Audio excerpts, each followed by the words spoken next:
My name's Sister Elena Wangoi, and I belong to the congregation of the missionary congregation of the Evangelizing Sisters of Mary. Amen. It is an African missionary congregation. Great, great. And Sister Rose? Good evening, listeners. My name is Sister Rose Wanjiro Macharia. I belong to the Sisters of Mercy. It is an international congregation founded in Ireland. Right, so the breast with Fully, she's actually a sister. Yes, we'll be getting to know more about them. I've seen so many questions on our social media. Very interesting questions, I must say, and they will be addressing those issues that you have raised. Remember, the hashtag to use is Friday Briefing. Let's get it started with the highlights.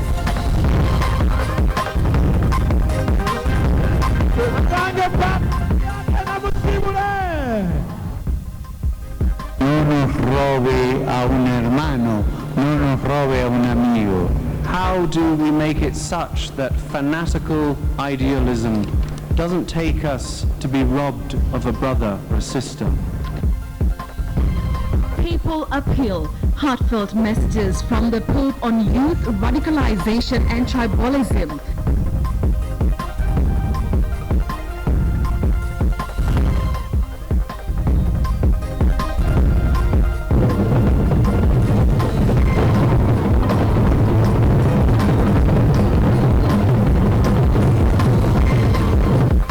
Bye-bye Kenya, hello Uganda.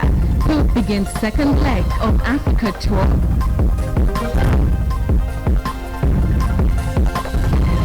Preaching and living the message of conservation by the Pope rode in this vehicle.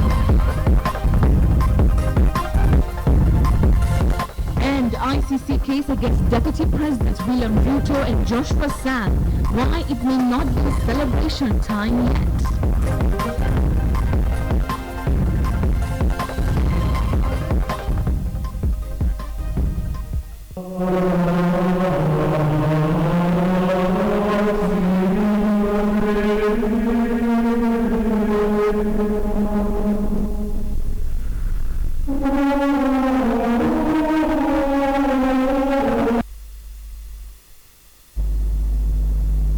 Let's begin our coverage, and our sign language interpreter is Marisha Owiti. Now, Pope Francis left Nairobi this afternoon after a successful 3-day visit in the country.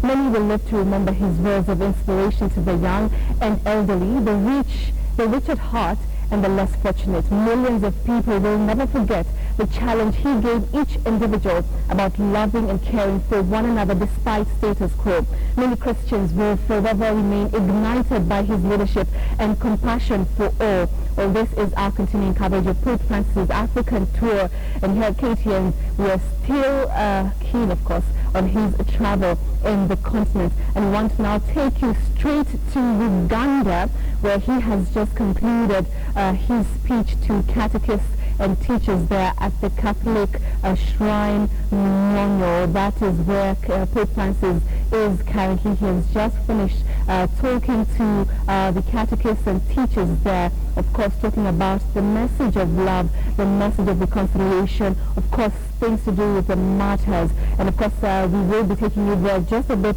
in a short while.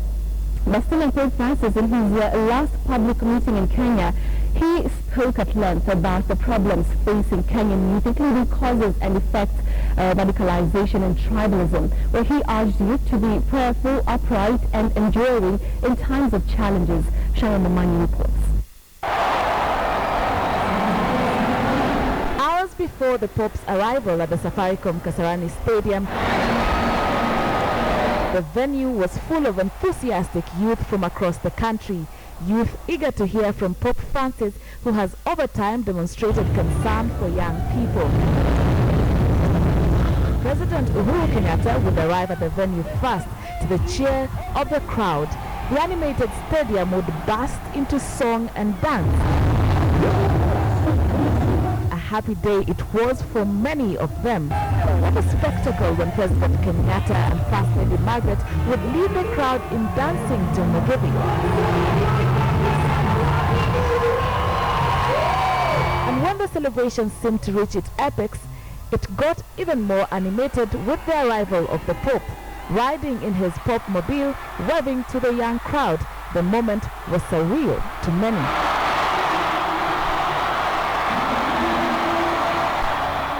But excitement and jubilations aside, Pope Francis had profound advice to the youth of the country.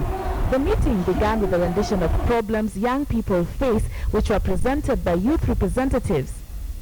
We sometimes ignore the counsel of our parents or guardians, considering them to be kind of backward, over the hill, or quaint. Sometimes we are attracted to certain influential people in our society with questionable character. Holy Father, as young people, we are yearning for real role models for mentorship so that we do not carried away by worldly pleasures.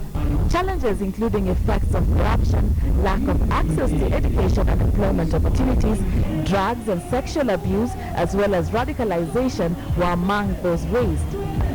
Tribalism, a deep-rooted vice in the country, limits the youth from accessing national resources and realizing development. Tribalismo solo se vence. Tribalism can only become with the ear, with a heart, and with your hand. Con el oído.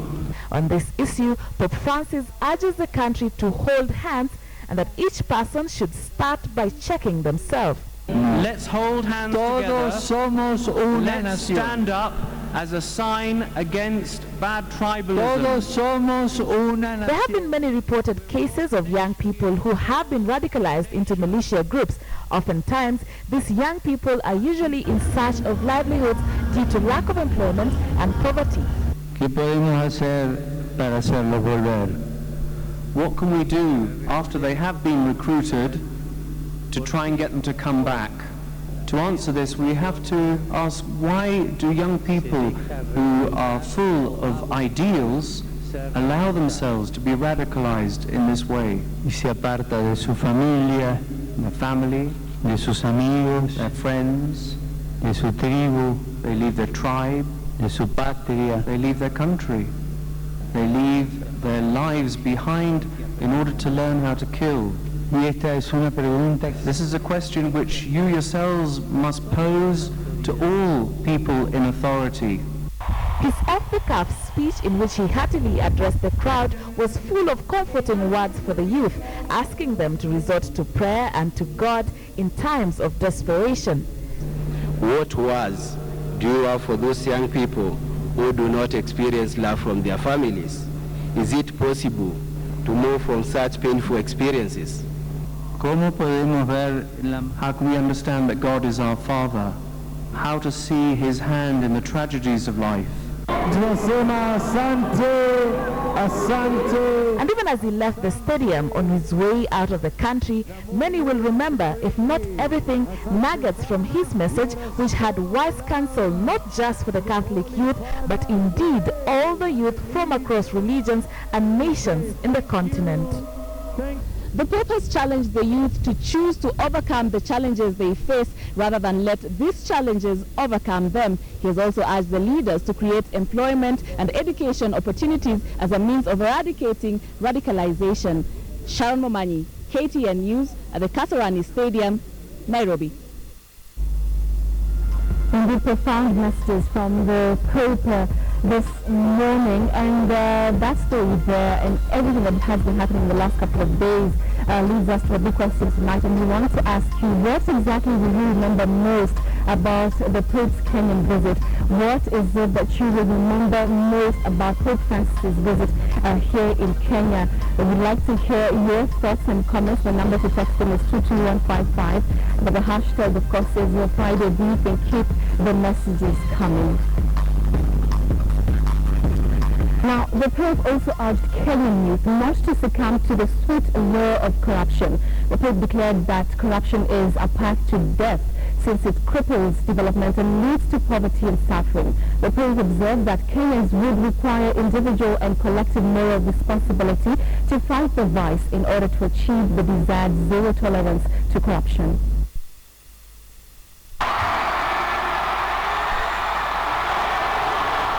Pope Francis' visit to Kenya came at a time when the government was facing sustained pressure from the opposition, the civil society and foreign diplomatic corps over its perceived inability to fight runaway corruption.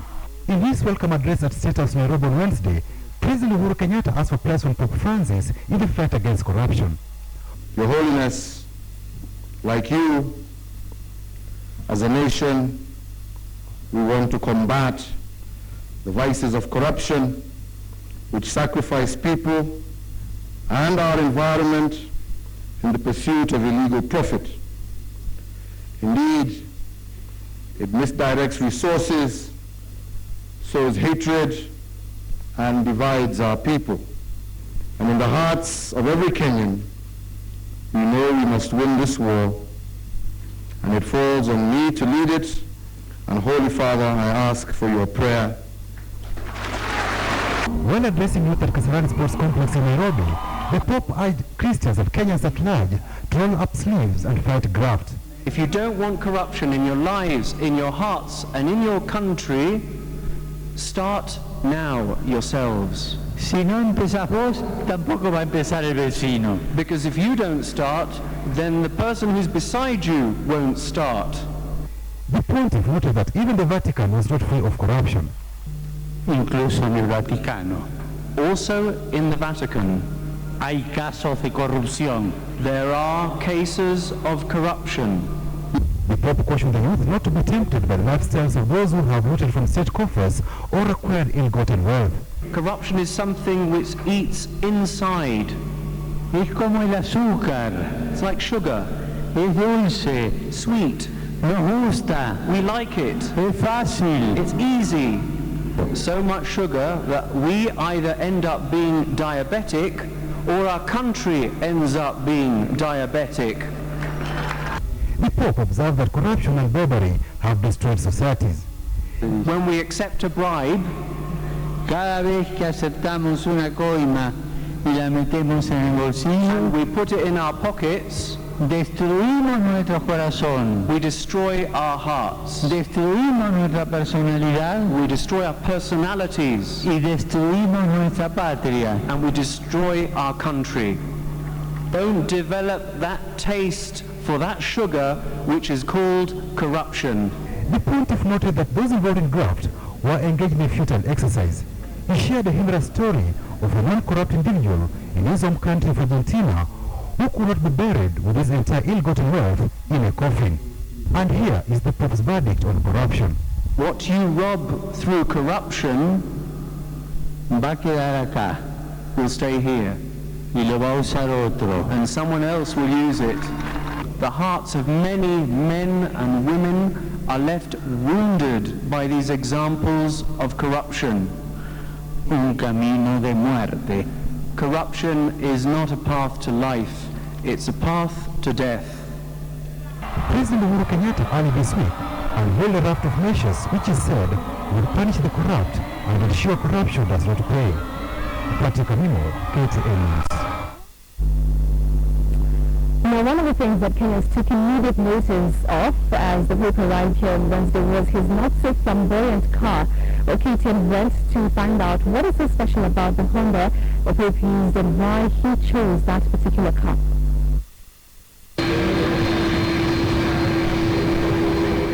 When news first broke that this noble yet most powerful man in the Catholic Church would be visiting Kenya, many probably thought that a beast would be cruising our highways once more. After all, US President Barack Obama had set the standards that high. But as soon as the Pope landed at the Jomo Kenyatta International Airport, well, this not so flamboyant ride is what was on offer for him. But why? Talking about the green vehicle that the Pope was using, it is efficient. It is a vehicle that any Kenyan can afford to run because it gives you between, actually to be precise, is about 5.8 liters for 100 kilometers. This make therefore perfectly resonated well with the Pope's message of environmental conservation and combating climate change by adopting more green energy alternatives. Most efficient and green vehicles that there can be in the market. A vehicle that gives you enough mileage for very minimal fuel and therefore very efficient. You can call it a green car. This ride, manufactured by the Japanese automobile giant Honda, a name largely associated with motorbikes, is however the hottest cake in the Kenyan market, at least within the Honda vehicle bazaars, like this one along Mombasa Road. We have a lot of inquiries about this car specifically, and at least we have managed to sell some units on the last one today. Yeah. We have sold around 4 units so far. And we have more orders and more inquiries for the same model. From cozy seats to a spacious interior and a generous luggage compartment to its economical fuel consumption of only 5.8 liters for every 100 kilometers, this vehicle is currently selling locally at 2.4 million shillings, inclusive of the value-added tax. And Honda Kenya officials here say it just might be the future ride for the Kenyan middle class. I'm glad that the Kenya Association of Manufacturers is working towards having vehicles locally assembled and vehicles locally affordable, working together with the Kenya Revenue Authority so that more Kenyans can afford new vehicles as opposed to importing just the used vehicles that we've been importing in this country. Additionally, it's packed with 6 airbags and tout seat belts and a state-of-the-art anti-lock braking system, making it probably one of the safest rides for the Pope. This car is, we've introduced this car this year, and we have a big plan for it. In terms of price, it's very competitive, and fuel consumption is good, safety and spacious, and we are looking for this car to have a big market in future. And yes, the Pope may just have educated Kenyans and East Africans on the need to invest in environment-friendly vehicles and still retain their class. Bruno Mongi, KTN News,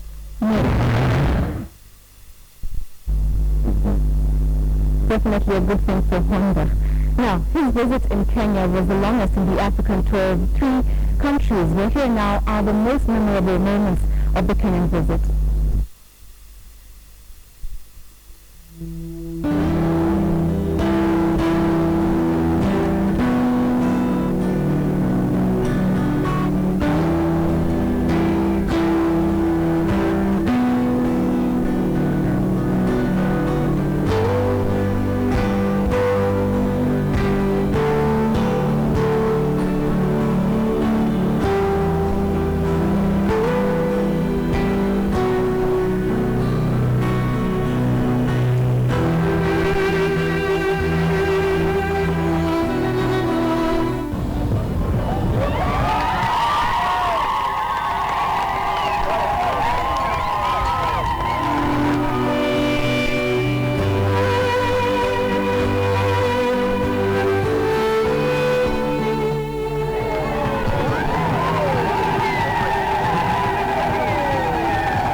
a great moment in Kenya's history. To our news now, it is still not very clear whether the two Kenyan accused at the International Criminal Court have reason to celebrate or not. The Assembly of State Parties adopted a report reaffirming that Rule 68 on recanted testimony should not apply retroactively, but experts are advising caution in the interpretation of this decision made last night at the close of the Hague Summit.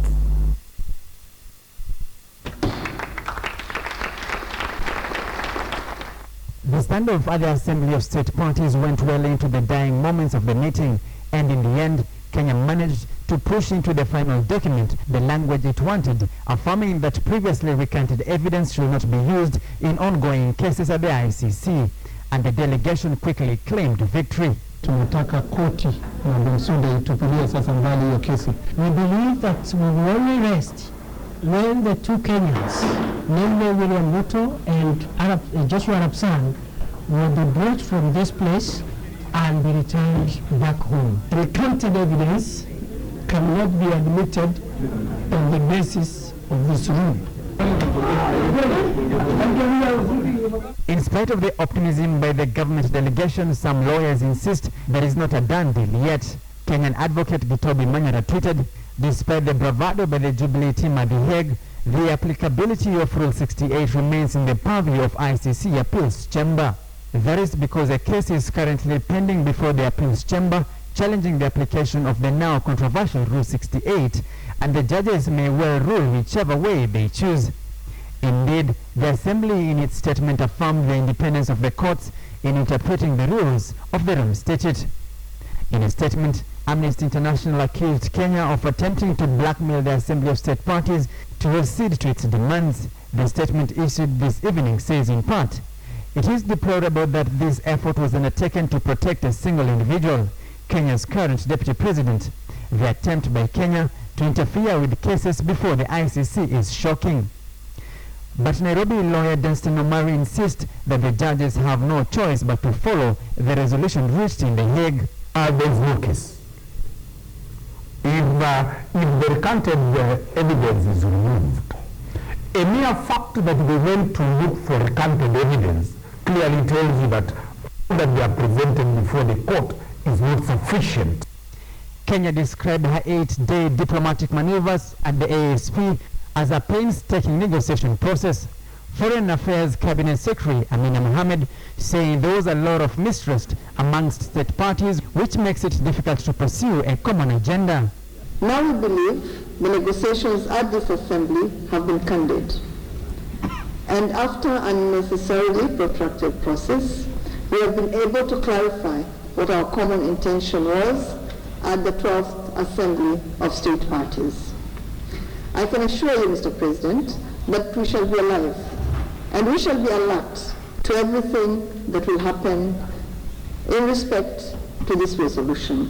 Indeed, it will be a test of whether we are engaged in a meaningful discourse and process or not. The Kenyan government delegation will now have to await the decision of the appeals chamber to know whether the efforts have truly borne the fruits. Some of the KTN News. So we want to take a short break here on KTN Friday briefing, but before that, let me just sample a few of your messages here on a big question. And we had asked, of course, to tell us what is the thing that you will remember most about Pope Francis' visit here in Kenya. Let me just sample one or two messages here. Margaret Njao from Kiambu, thank you for watching. She says, "I will remember the Pope because of his humility regardless of his status, his love for the youth, and his compassion for the poor." Okari Jr. from Umara Daima says, "The Pope's visit has been a great relief, but we have learnt a lot. It is high time we diluted the quote-unquote sugar of corruption." Well, someone else here for Charity watching from Nairobi says, "What I remember most about the Pope is his humility and generosity. He has been an inspiration to me, and his strong stand against corruption. That corruption does not bring life, but brings death." Well, those are just some of your views that we're getting straight on our SMS line 22155. Keep them coming. Also on our Twitter hashtag Friday Briefing. We are coming back shortly to answer very many questions that I'm seeing being put across to our Catholic sisters who happen to be our guest uncles this evening. Stay with us. See you for this short break.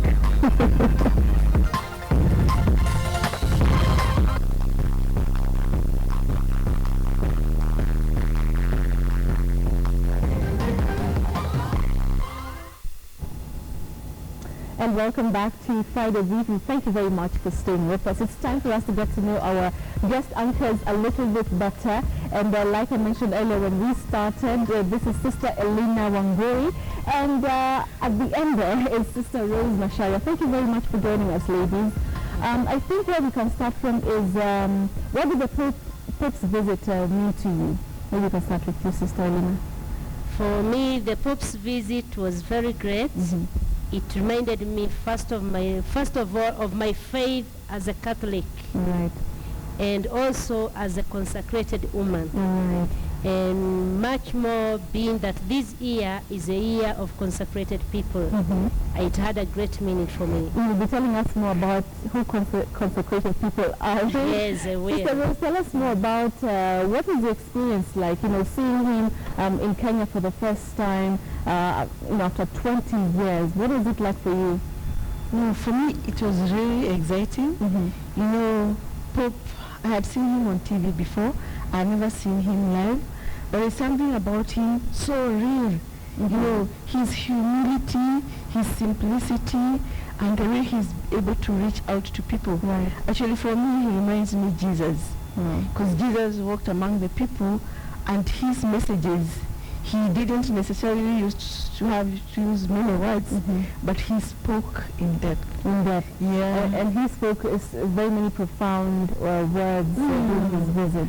Yes, and his message was not only to the adults, he had a message for the children, for the youth, for the elderly, for all of us. For everyone. Yes. Sister Elena, you spoke about consecrated people. Yes. Yeah. I'll ask the word Martha shortly. Yeah. Maybe what does that mean?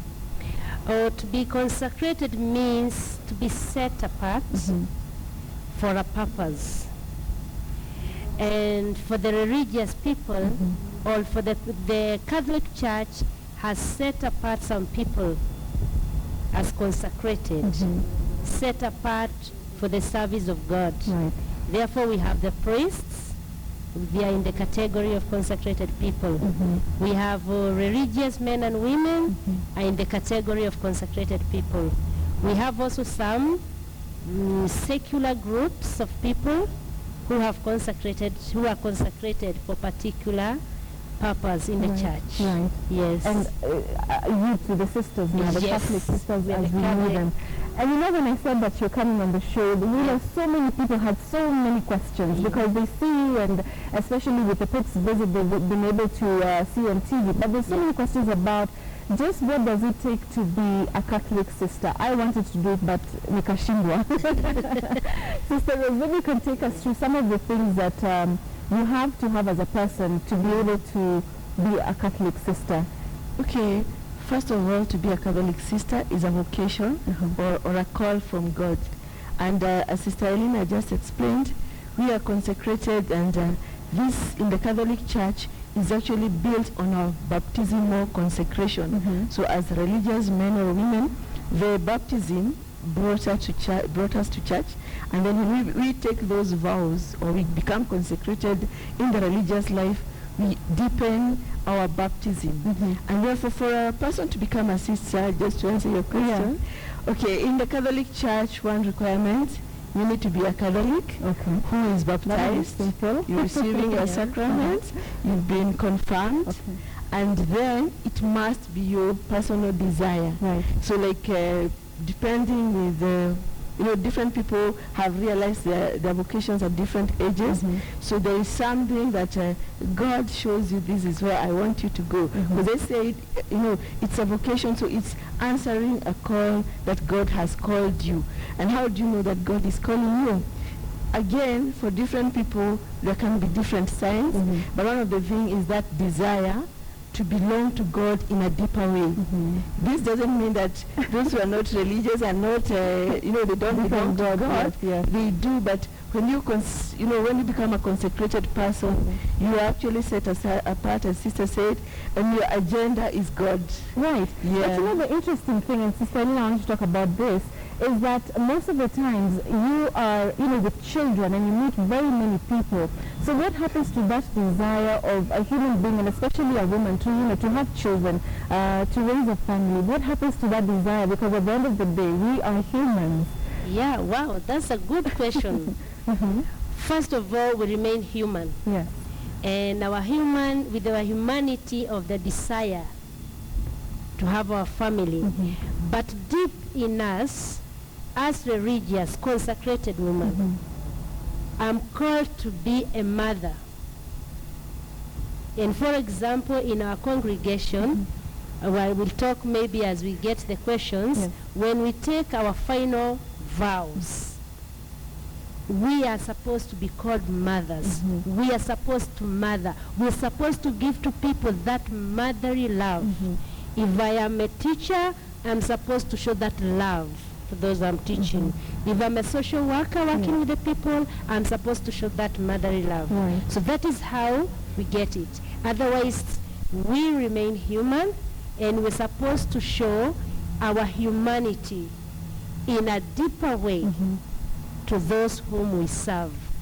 Wow. So you are mothers. So you should have so many children that you take care of. But of course, also something else. Another question that very many people were asking about. It's about at the end of the day we are flesh, and we're here. And they were asking about so temptations. How do you cope with that? Do you ever think about anything to do with, say, physical intimacy? Is that anything after you say your vows, does it just go away? Oh no, it doesn't go away, because we are human. You know, when I was a little girl and we would say we want to become a sister, and they would say, oh, they're going to give you medicine. But it's not true. I've been a sister for more than 25 years now, but there's no drug we get. So we remain human. Right. And we can be attracted to people just like any other person. But we have a vow. Now we'll be talking maybe about the vows. We have the vow of chastity. The vow of chastity calls us to a deeper way of living our love. We are called, each one of us is called to love. But how do I love? Right. So Jesus Christ's love was universal. So my love is supposed to be universal. Right. And I have given my life that I have left marriage to have intimate with one person for Christ. Right. But for Christ, to serve Christ in humanity. So when I get temptation, maybe I've met John and I'm attracted to John. But according to my life as a religious, the vow of chastity binds me in that kind of closeness to that person. So how do I overcome it? One, we have means to live our chaste life. Means. All right. One is our community life. We live in a community. And in the community, we're supposed to love each other as sisters. But this is a community of sisters. Yes. Okay. Every congregation, depending on the words, for us, we're evangelizing sisters. We live in a community. That is one of our conditions. Then we have our life of prayer. The life of prayer helps me to overcome. I become into contact with this is a temptation. But this is not what I'm called to live. Right. I have given myself, I've vowed to God, I'm going to live this, John, and I'll live for Christ and his work. Right. Another thing is the life of sacrifice, living up to the mission Christ has called. So if I'm a teacher, I should work fully and love those whom I've called with. Then the temptation will be able to overcome it. Right. Is it the same for you, Sister Rose? What else can you add on what Sister Bear is talking about? Yeah, as consecrated people, truly prayer is very, very important. And if you remember well, when Pope was addressing the religious and clergy yesterday, he reminded us of our vocation and about prayer. Yes. And therefore, for me and for us as religious, prayer is what keeps us anchored in God. And therefore, as you know, in God, everything is possible. But again, as Sister has already told us here, we are human. So when you become a religious, your humanity does not go somewhere. So like I am a sister who is truly human, like any other person. But because this desire to be a religious came from God, it's God. I can't say that it's my power or my strength that has kept me a sister for more than, again, 25 years. But it's the connection with Christ, who, because of our kind of life, is somehow structured. So I do meditation, we pray in community, and then during the year there is a time set apart, I go for retreat. So during that retreat, it's like I evaluate my life with God. How am I growing to love you, God? Or am I getting some obstacles here and there? And therefore, during the retreat, it's a real time like to refuel and to see, am I in the right path in the Lord, or have I left and maybe? And on the other hand also, there is something we call spiritual direction. And spiritual direction is whereby, as a person, again, I know I'm human and I cannot make it alone. So on this journey to go back to God, I need other companions on the journey, and those companions, as we say, the community, as well as good friends and somebody that can help you to really see, is it a spirit of God I'm following, or am I following my own spirit, or even a bad spirit? And therefore you are able to speak to somebody who is spiritual. It can be a sister, it can be a priest, it can even be a lay person whose life of prayer is really strong. For example, you cannot just... Right, and we want to now see how well you can lead the news, but before then, are there people who falter, they start the journey and maybe at some point they fail to finish it, or at some point they give up on the strong, that huge responsibility that you have? Yeah, you can say that being a call, every time and every day is the time of discernment. And as Sister Rosa said, that we do have annual retreats yearly. We have daily meditation, daily examination of conscience. So as we go on, one may feel that this is not my call. Maybe one desired, maybe saw a sister, admired a sister, maybe was not. By the time she or he entered in that particular life, I'm talking he or she because we have also priests, we have brothers who are religious, and discovers that this is not her vocation. The same time we also said we live in a community. That may be an aspect that also the community sees. That this one, yes, she chose this life, she desired, but according to her characteristic, we'll be explaining that we have formation.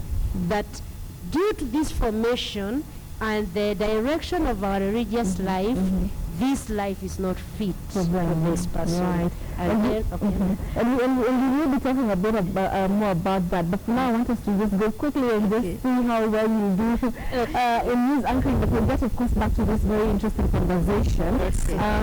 If you can join me right here, and I call them the red hot seats. So you can have a seat there, and so you begin by introducing yourselves, and then you can see clearly? You have to see everything is fine? Oh, right. Let me just help you back. That is okay. It's right? It's okay. Right. Are you comfortable? Great.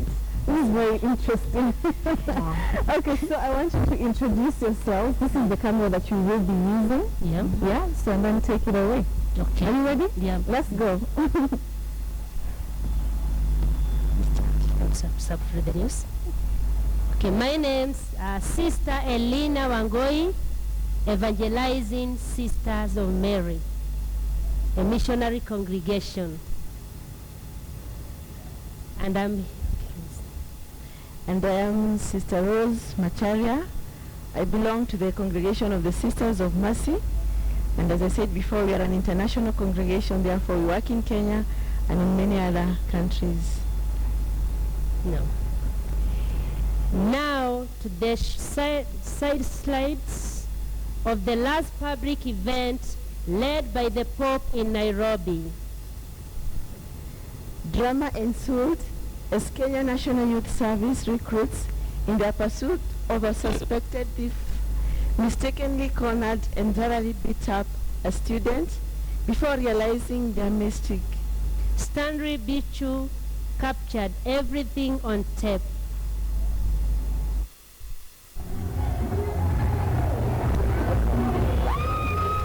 Pope Francis' visit to Kenya has left colorful memories for many faithfuls who traveled from far and wide to grace the 3-day historic tour. Unfortunately for some people, the last day at Kasarani turned sour. Approximately 1 hour after invited dignitaries and the Holy Father exited the arena,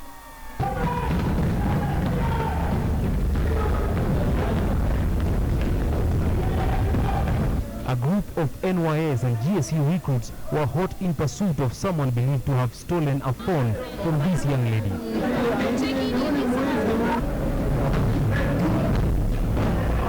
After a series of cordon and searching,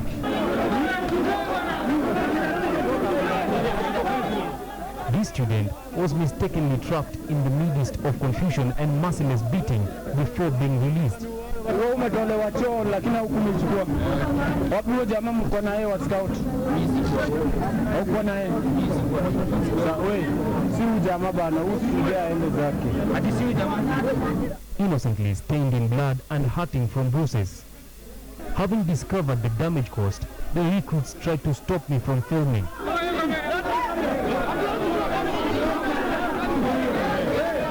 Moments later,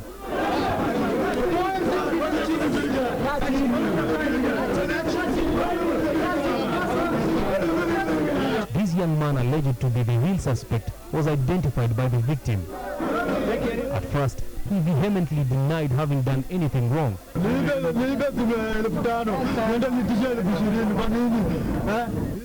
Then, wakaenda branch kwenda kufollow mwenye alikuwa ameishika akatoroka, alikuwa amevalia trini hapo ya check TV. Sasa nikakimbia kukuja huyu, nikaanza kuambia shika do mnirudishie simu, na huyu before that alikuwa ameanza kuniambia nitachapwa.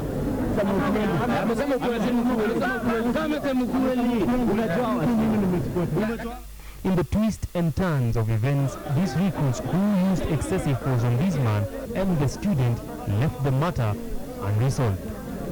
Stanley Bichu, KTN News, Nairobi. Quite unfortunate incident there, but going back to our guest anchors, I think you did well. I'll give you let me give you a 4 out of 10. Okay, but with practice, I think it's going to get better. Okay. Right, so we want to take a short commercial break. Please do rate them. Do tell us what you think about how they have performed. Thank you very much for all the messages that I'm seeing on our social media. We'll be sampling some of them in a short while. Continue tweeting us, #Friday Briefing. Continue talking to us via text. The number is 22155. We take that commercial break. Don't worry, Willis the Wordmaster is going to be joining us in a short while from Kisumu County. Start tweeting and texting those difficult words that you want him to talk about tonight. Let's take that break now.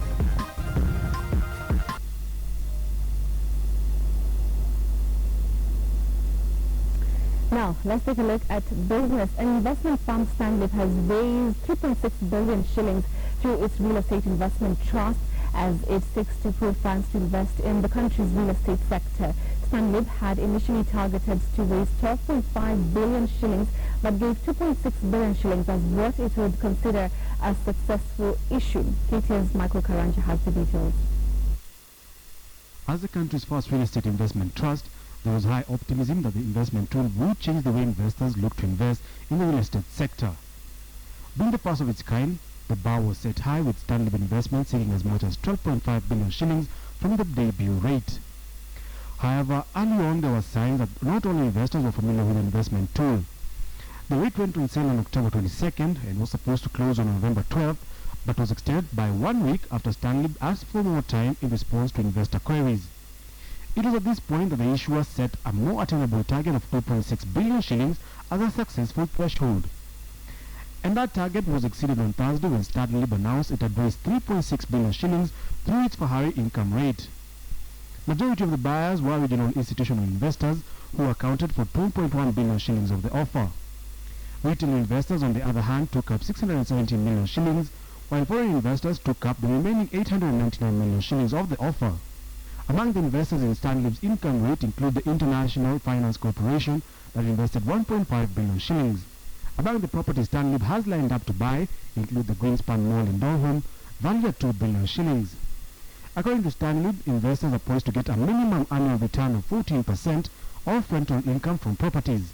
Michael Karanja, KTN Business Today.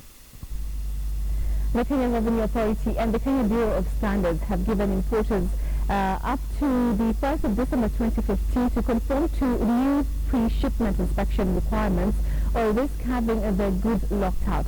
This new requirement is subject to the new Certificate of Conformity rule, which requires all imports destined for Kenya to be inspected at the country of origin and issued with a Certificate of Conformity before shipment. Over the last years, Kenya has lost billions of shillings through fraudulent declaration of imported goods to the country, as traders and Kenya Revenue Authority personnel collude to steal from the state.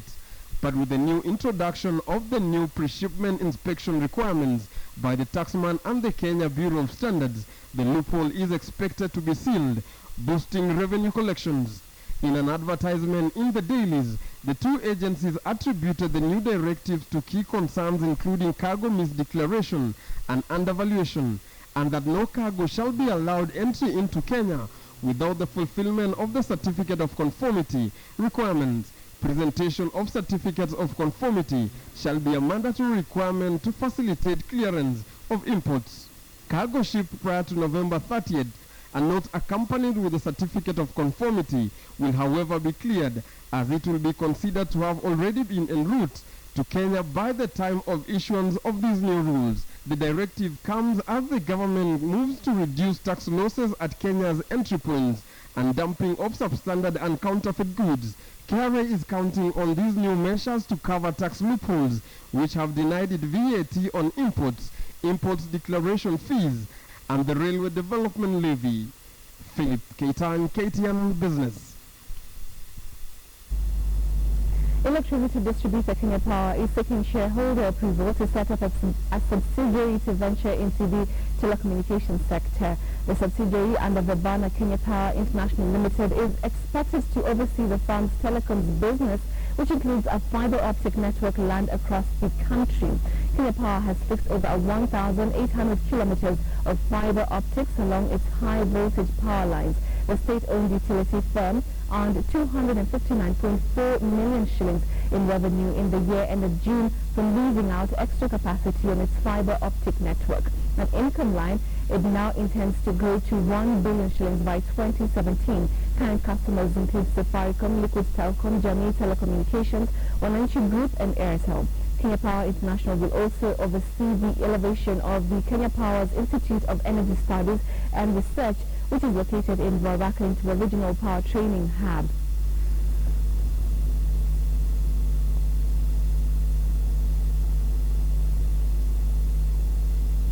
Right, and that's it for this edition of KTN Business Today. Willis the Webmaster is coming up shortly. Stay with us.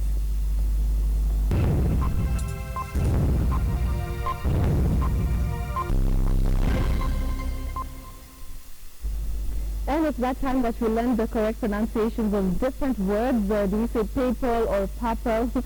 And let me now bring in our word master from Kisumu County, Willis Ochieng. Willis, how are you doing? It's great to see you this evening.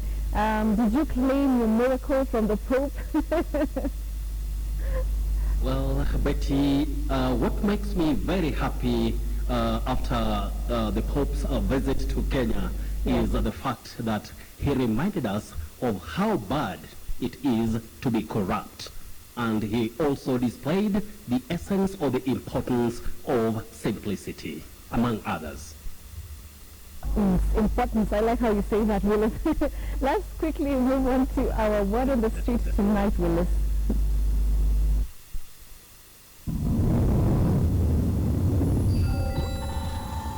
encourage, encourage, encourage, encourage, encourage, encourage, encourage, encourage, encourage, encourage, encourage, Encourage. Encourage.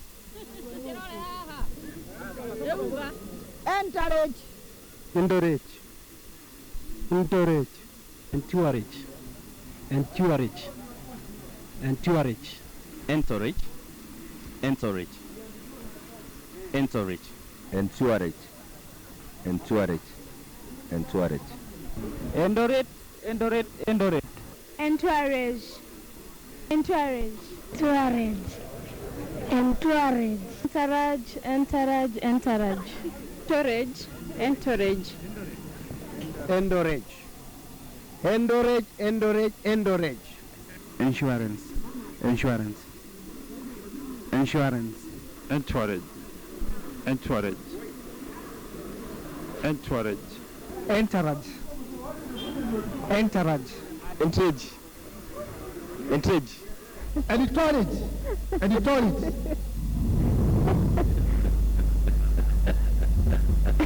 Well, it's so funny how they're so confident to say and encourage, endorate others. Willis, let me not laugh. Let me ask you. Well, tell us. I've always said, Betty, that laughing in this case is not demeaning or reducing them to, laughing stocks and all that. No, that is not the case. Because I have always explained that some of these words can beat even people who are very respectable or distinguished in our society. Some words are tricky. But what has made my evening is whoever is saying endorate, something like eldorate, insurance, and something like so. But it gives the spice to all that we are here to learn about. So the pronunciation of that word is entourage or entourage. Entourage or entourage. Got it, Willis, got it. I'm sure there are very many people who are laughing, but, they've gotten to know that they would also have been wrong. Got it, Willis. Now, let's move on to another word that we've been hearing over the last couple of days with Pope Francis' visit, and it's this one, and I'm going to spell it out. Jesuit. Jesuit, Jesuit. How do you go about that one, Willis?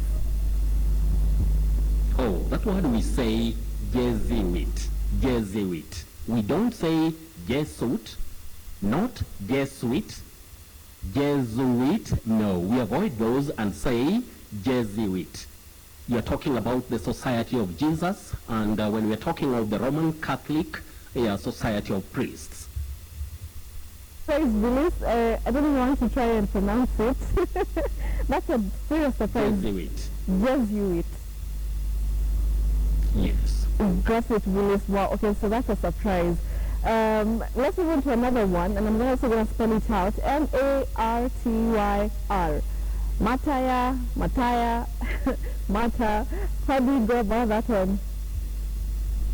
This is another word that many people mispronounce because sometimes, Betty, if you're not told how to pronounce some of these words at that tender age or in a learning institution, if you're not told the correct or accurate pronunciation, you may find yourself making mistakes, even by swallowing the word, as you say, martyr or mataya and all that. But the correct or acceptable pronunciation is mata. Mata. We talk of the Ugandan martyrs. Right, got it, Willis. Mata. Got it. Moving on to another word that we've also been hearing all through, and it's P-A-P-A-L. And this word, Willis, we talked about it before the Pope arrived, but I think everyone forgot how to pronounce it, Willis. Talk to us about this one. Papal, papal. That is why I always tell people that before you laugh at your friend, your neighbor, your colleague, when they pronounce certain words, be very careful, because you may laugh and then you also say papal, papal, popol, and all that, which are inaccurate. Yes. The correct pronunciation of that word is papal. Papal or papal. Got it, Willis, got it. Yes. Moving on to our feedback question. Now this one comes from Geoffrey Wafula in Kakamega, and it's a word that we know as excitement, but he was really emphasizing on the pronunciation of this word. Maybe you can talk to us about that one. It's excitement, just the way you've said it. Excitement or excitement. If you allow me, Betty, I'll share with people that we don't say Geoffrey or Geoffrey. The name is Jeffrey.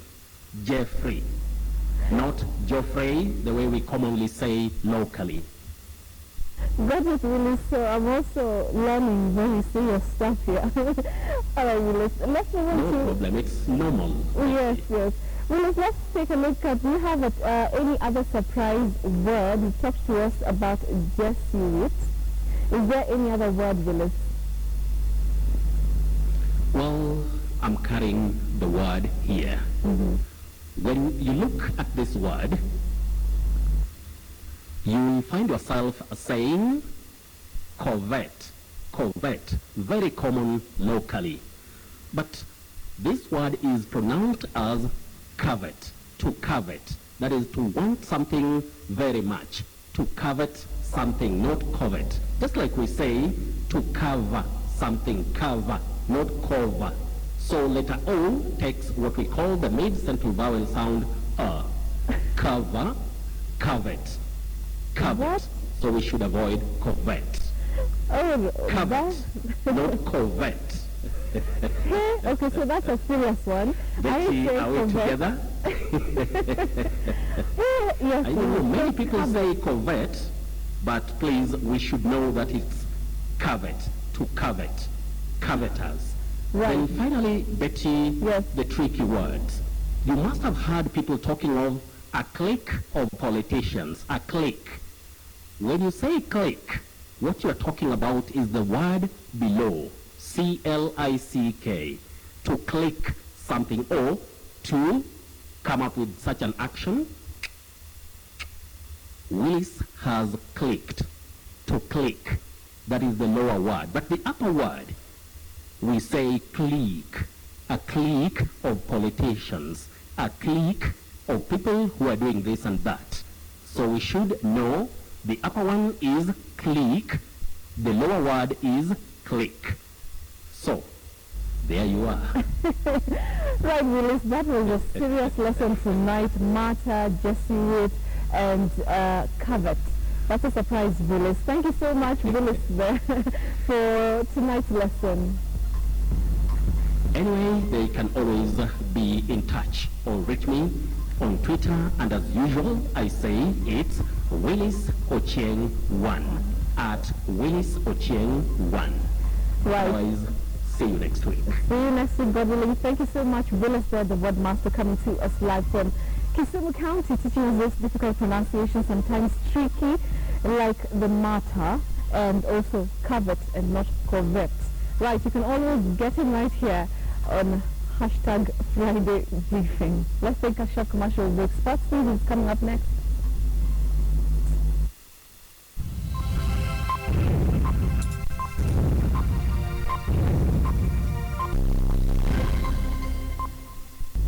Collins Njaya will captain the Kenya Sevens national team in the IRB World 7 Series that will also see four players make their international debut on the Dubai leg. Now, despite being placed in a tough pool, Shuja are hopeful of making it out of the pool. The Kenya national sevens team had a rough season the 2014-2015 season in the RB World Series. Kenya was battered to a 13th place finish on the log, which eventually saw a change in management to Benjamin Ayimba taking charge. Ayimba's second tenure as head coach began on a high note, with Kenya getting to the finals of Safari Sevens and qualifying for the Olympics next year. Despite beginning on a winning note, Shuja's real test comes in the first leg of the World Series in Dubai. Is playing for each other, and we're happy that that's the case. We still have a lot more to go with the new players, learning the new the ways to do things. So we're bound to become even a better and stronger family. Despite being in Pool D with top-ranked teams including Australia, Wales and England, coach Benjamin Ayimba is seeking to make it out of the group. Even though it's a tough pool, once you get to the quarterfinals, it's anyone's game. And I want to believe that the quality of players that we have Once we get the semi-finals, we'll be chasing after the semi-finals and the finals. However, our first order of business is getting us out of that pool because it's a pretty tough one. Collins Injera will captain the team in the absence of Andrew Amondo, who is bereaved, while Dennis Ombachi will be unavailable. Biko Adema, William Baka, Oscar Uma, Billy Odhiambo make the squad, and so are Leonard Mugaisi, Agustin Lugonzo, and Bush Mwale. Frank Wanyama, Jeffrey Oluoch, Robert Aringo, and Nelson Oyo will be making their debut for Shujaa in Dubai. The ladies' team has also not been left out. The Lionesses have been grouped alongside Britain, Colombia, and Tokyo. Given that it's a tough pool, once you get to the quarterfinals, it's anyone's game. And I want to believe that the quality of players that we have, once we get to the semi-finals, we'll be chasing after the semi-finals and the finals. However, our first order of business is getting us out of that pool because it's a pretty tough one. The Lionesses are seeking maximum points in their group, having played their opponents in previous occasions. The teams depart Kenya for Dubai on Monday evening. Robinson Okenye, KTN Sports.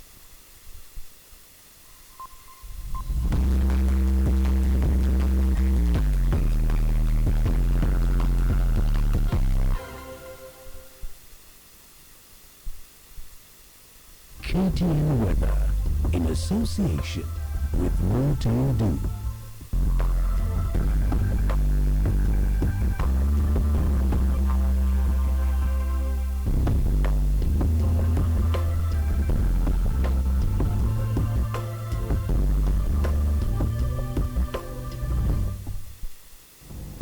No longer, because I've got Mountain Dew Power Guard, which kills 100% mosquitoes.